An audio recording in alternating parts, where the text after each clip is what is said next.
Welcome back, everybody. Got a great video for you. Today, I take you back to the crawl space where the massive flood erupted from the fractured pipes because of that deep freeze we had a few weeks ago. Entire country plunged into this deep freeze down to Texas and Oklahomas and Kansas, even down into Alabama and Florida. Billions of dollars in damage. Now in the first video, I'll put a link to the first video down in the description where I cut into that sealed up crawl space and repaired the fractured pipes. I told you the price of this repair at the end of that video. A lot of people were confused. They thought I just fixed the fractured pipes for that dollar figure. Well, there is more to the story, and I did answer a lot of those questions in the comments. So this is the rest of the job that's included in that price. Hope you enjoyed today's video. At the end, I'll be going over the tools and materials that I used to do this repair.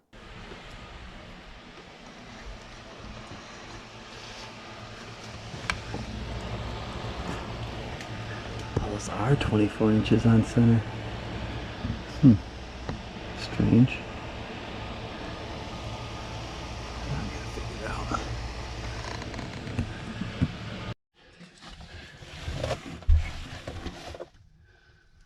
What is this here?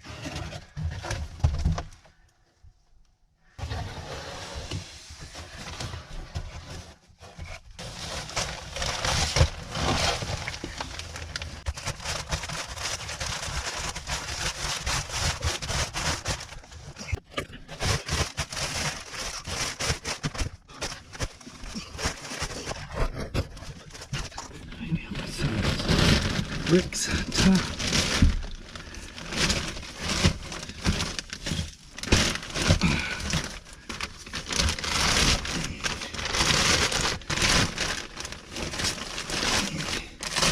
There we go. Looks nice. All right. Good.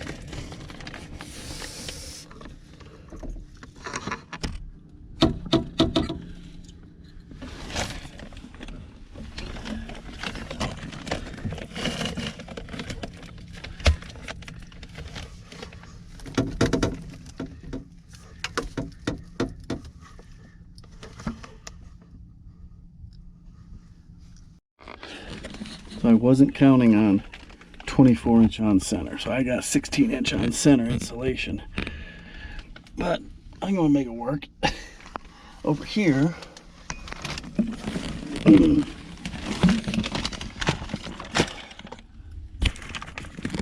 this bay here looks to be about 16 inches. Over here in the corner, right there, is where the mice get in. So far, I think that's the only place that I can see daylight coming in here. But this here isn't even touching. And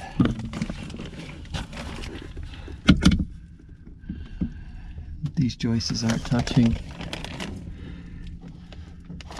Very interesting. I don't know how the floor is even still up there.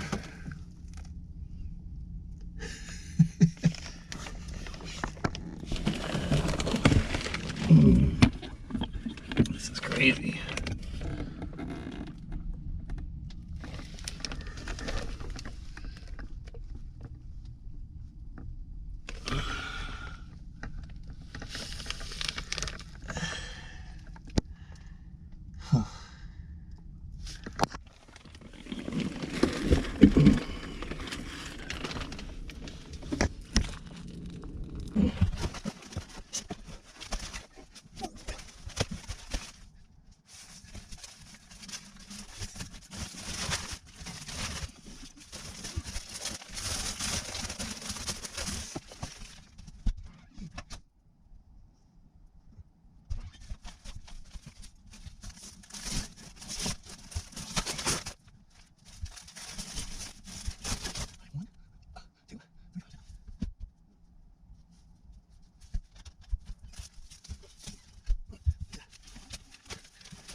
And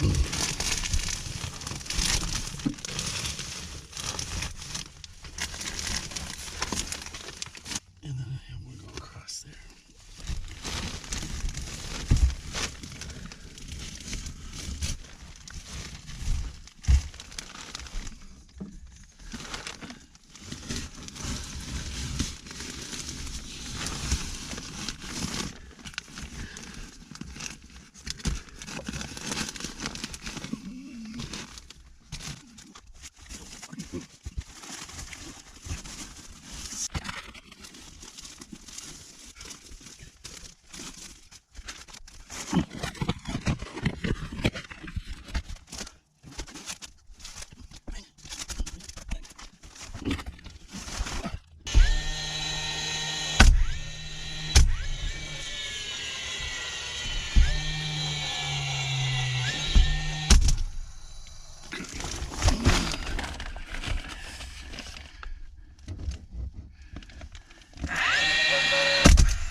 All right, not bad.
Nice.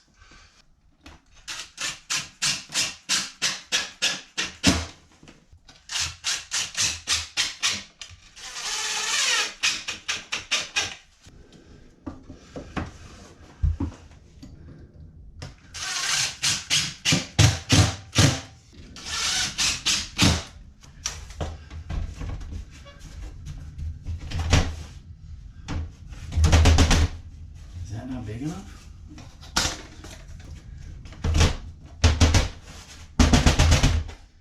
Yes. Right there.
What'd you think, everybody? Was it a fair deal? $29.50 for the entire kit and caboodle. I did not paint. There is paint there. I told the tenant, you know, if you really want the wall painted, the paint's in the closet down in the basement. I'm not going to make a special trip just to paint it. So what tools do I use on a job like this? I'm not taking my tool trailer, kind of moving away from the tool trailer and just doing these smaller jobs based out of the workshop and my tool trailer. I got an extra deep driveway where I can park a full-size truck, my 30-foot camper, and my 6x12 V-nose tool trailer. So the tool trailer is kind of like a tool shed right now, tucked into the deepest portion of that extra long driveway. I'll go in there, I'll go into here and grab what I need and put it in the truck. This toolbox here, I got it from Home Depot. It's a Husky, and it's kind of my go-to toolbox. Had it forever. Maybe longer than I've been doing YouTube. This is where I kind of throw my small tools that I'm going to be using for a smaller job. Full-on remodel, that's a different story. So small tools, utility knife, shark bite removal tool, just giving you an idea what's in here. I got a hammer. I've got a tool for cutting PEX and different plumbing. Ooh, I've been looking for that. I've got my Leatherman titanium charge, but I put that in my pocket. That's not where that belongs. Another tool for PEX, deburring and marking the depth in which you need to seat PEX into shark bites, past the gripper fingers and into the O-ring. I even actually have one of the pipes that broke. And I've showed this in the original video, but you can see right in there, there's a hairline fracture. And when you have full water pressure put to that, it's spraying like a geyser. Got other things to clean up copper, a paintbrush, an extra battery. I mean, there's a lot of random things in here. You'll notice that there's quite a bit of plumbing stuff. Basic plumbing. There's a shark bite. So if you have these bouncing around your toolbox, I'm not sure if I would really reuse them.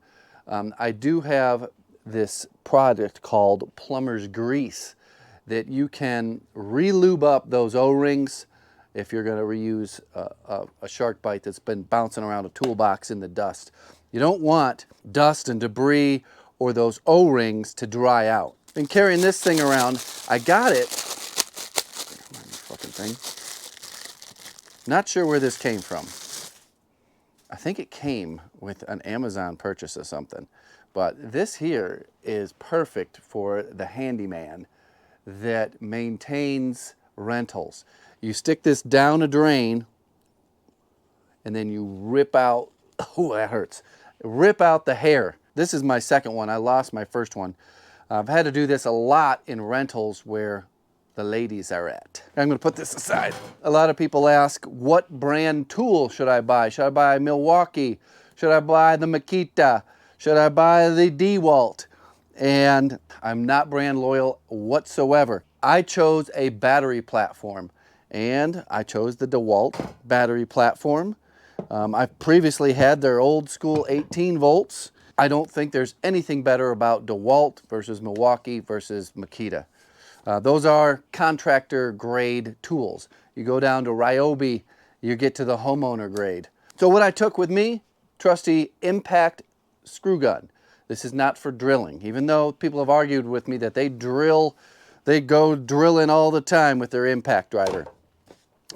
I did bring my cordless circular saw because I was cutting the little backer boards for the drywall.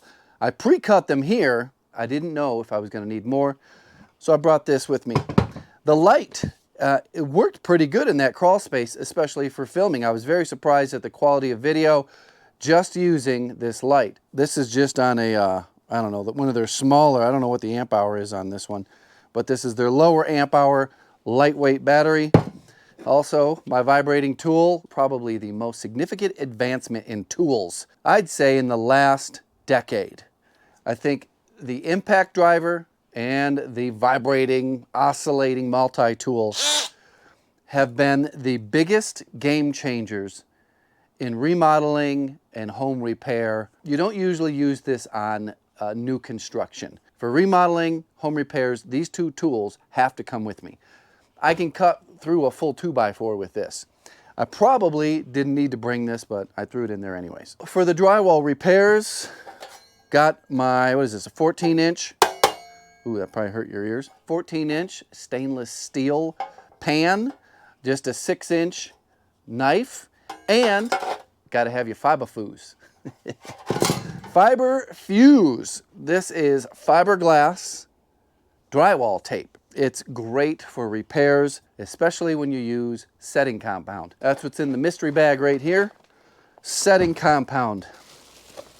Kind of a mess. This here happens to be 20-minute mud. That gives you 20 minutes to work with the mud before it sets up. I've also got some 5-minute mud. I would not have been able to do both repairs, the ceiling and the wall repair, if I was using 5-minute mud. So that's why I chose to bring 20-minute mud. Gave me enough time to do the repairs and do the texture on the stairway to the basement. I used R21 insulation. That's good for a 6-inch cavity. It's 5 inches thick. While I was in this crawl space, I was just trying to spruce it up a little bit. There is a good chance that I tear that entire little laundry room addition off the back of this house. There's a few points during this video that you watched today where I focused in on the floor joists. They're not connected at all to the rim joists. It's mind-boggling how that floor is even still there. On that side of the room is a washer and a dryer. That's what you get in these inner cities, fix and flip, gentrified neighborhoods. That area was sealed up, covered up, never to be seen until mold started growing, until there was a mouse problem, until the pipes froze and the handyman had to show up and cut a hole in there. It's very common to see work like that in fix and flips. That house was flipped maybe 15 years ago. I only used 3.5 mil plastic sheeting as a vapor barrier. To do a vapor barrier correctly, you'd have to go up all the walls and get everything taped in. This is just to keep the dust down, keep the moisture in the dirt and not up going into the floor. There really isn't any mold growing in there, as you can see. It's pretty dry, but I thought, I'm going in there, why not put down some plastic? This was only $17. I used 10 feet of it, and it's 25 feet, 10 by 25. I actually rewatched my video trying to determine if that was 16 inches on center or 24 inch on center floor joist. And I was like, man, it looks like 24, but why would there be 24-inch floor joists? You never see 24-inch floor joists. You could see 24 inches on like an interior partition wall that's just there to support drywall. It's rare to see 24 inches anywhere. So I got the 16-inch insulation bats, R21. You saw, I was able to stuff a full one up, and then I cut another one right down the middle and put that into 2 other bays. And then there was some 16-inch on center joists, and I was able to put 2 more full bats in those bays. I used the entire can of that rodent spray foam, and when I was there, I could feel the draft blowing in. And as soon as I filled that all the way up with foam, no draft. We'll see if it keeps the mice out. There's got to be other holes somewhere in this house where mice can get in. But I think that'll help keep that crawl space a little warmer and that addition a little warmer. I'm almost 100% positive that there is no insulation in the walls or the ceiling of that little laundry room addition. You can tell by the brick foundation of that little addition off the back of this building that it's been there for a very, very long time. You can see the old framing, and then there is new 2x4s sistered on to the side of it that are just dangling off into thin air. At one point in the video, I showed you that they had installed a doubled 2x4 post, but the ground had sank and it was just dangling, and it wasn't even supporting their little other makeshift 2x4 beam. All right, I'm going to cut it here. Thanks for watching. Goodbye.